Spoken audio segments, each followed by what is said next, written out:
I previously looked at cost-effective ways of making weight reductions to my Orbea Gain e-bike, although these weight savings could obviously apply to an acoustic bike too. In previous videos, I've looked at changing various components, the amount of weight saved, and the cost of those changes. In this video, I turn my attention to the inner tubes. Now, at least some of my viewers will be shouting, "Tubeless, tubeless, go tubeless!" And I've got a couple of responses to that.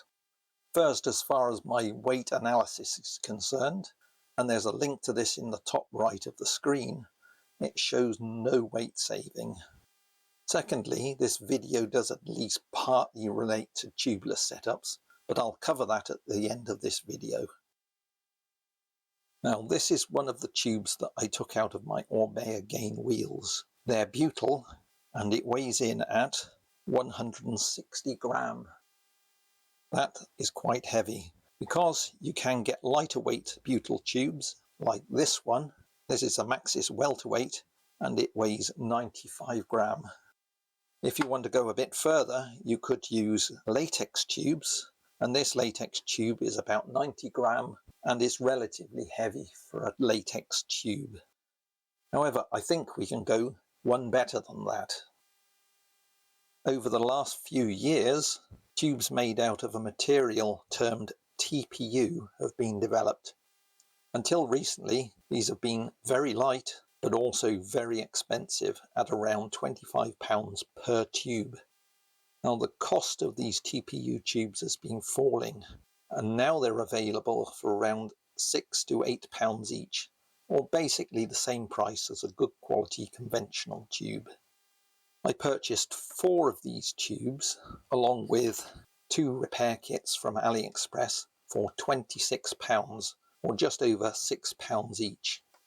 Now, there are pros and cons to these tubes, and I'm not going to cover all of those pros and cons in this video. I'll make a separate video about that. In this video, I'll concentrate on the weight saving. Now, as you can see, this TPU tube is much smaller than the original Butyl tube, so you might expect it to be lighter. If I weigh it, it comes in at 35 gram. That's a weight saving of over 120 gram per tube, or nearly half a kilogram if you consider 4 tubes, 2 in the wheels and 2 spares. Now, I've calculated the cost per kilo of this, so its value, and it works out at £50 per kilo, and you can see that on the screen now. Now, that's good value, and it's much lower than some of the other component changes that I've been making. Also, the total weight saving of 500 gram or thereabouts is substantial, and that's equal to or better than changing from a Shimano 105 to a Shimano Durace group set, and the cost difference is a lot less. So what about that issue of tubeless tyres that I mentioned earlier? Well, if you run tubeless, it's a good idea to take at least 1 spare inner tube with you, and possibly 2. The size and low weight of these TPU tubes make them a great backup option in a tubeless emergency kit. So even if you run tubeless, these TPU tubes can save you weight. Have you been using these TPU tubes? And have you found any problems with them? If so, please leave a comment. I currently have these tubes in one of my bikes, and I'll be reviewing them in a future video. So if you want to see that video, please consider subscribing by clicking on the 5-minute velo roundel now.